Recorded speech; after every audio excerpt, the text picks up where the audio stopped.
Hi everyone, this is eCartman12 and today I'll be showing you test footage of my Panasonic SD90. Now just so you guys know, I am not using the built-in microphone on this particular video.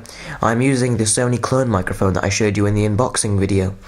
Now the built-in stereo microphone on the SD90 is very good, which I highly recommend you use if you want to make family videos and stuff.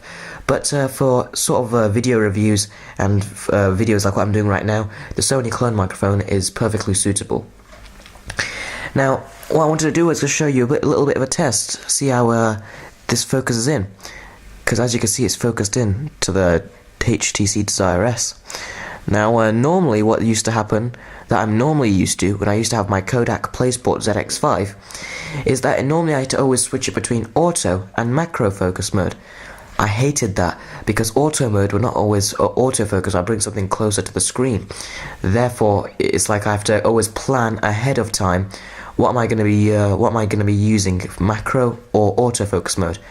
Well, in those case videos, I had to use macro mode and bring the camera closer, so when I wanted to show you details of the case, like when I was saying there's a cutout for the 3.5mm audio jack, so that it'd pick it up. But as you can see, the iPod, if I bring my Desire S in, okay, if I stop pointing at that, the iPod, as you can see in the background, looks more like a blur. That's because focusing on the Desire S looks like it's doing 100% focusing on the Desire S, but for some reason when I bring my finger in, I think it thinks I'm pointing at that, so see that? It just focuses on the iPod Touch then. But that's very, very good. I don't need to switch between auto and macro focus mode. I absolutely hated that. It just caused me a lot of trouble, and I had to sort of improvise during the video when I saw that my camera was not picking up on the quality. Now, let's show you focusing, how it focuses on screens, because that's quite important. Now, as you can see, this is my iPod Touch right here, and I'm going to bring it up, and now I'm only about 3mm. Well, the iPod is only about 3mm close to the lens. See where my finger is? My finger is close to the lens, and it is still staying in focus, which is pretty impressive, and getting a bit out of focus. Now I'm literally trying to touch the lens with this iPod.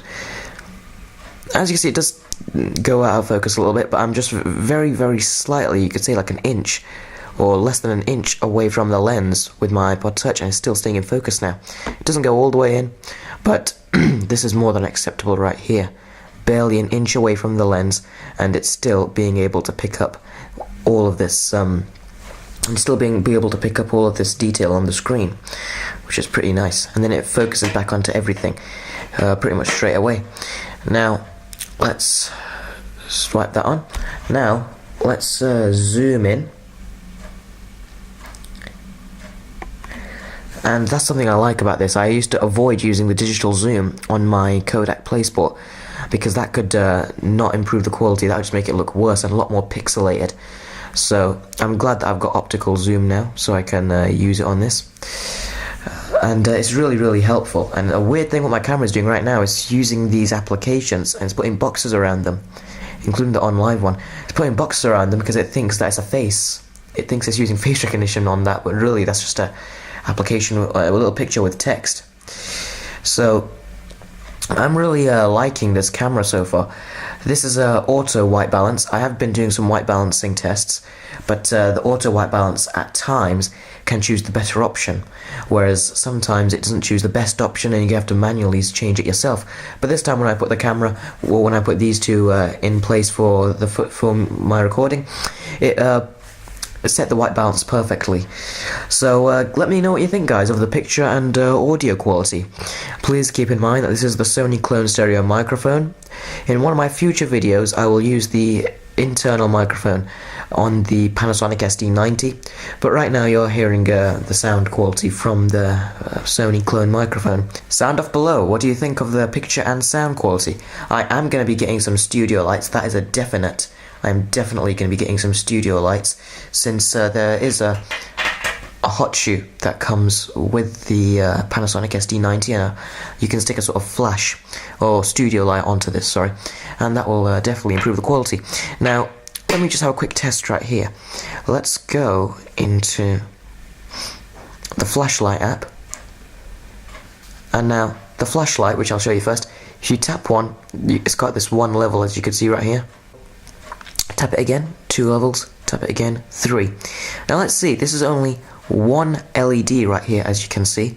I think that's too bright for the camera, but as you can see, one LED. It just set to its max setting. Let's see how that does with the subject if I light it.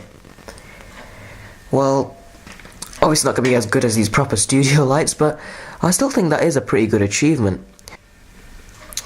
And yeah, I'm very, very impressed that this little light on my phone can actually give it a decent amount of lighting.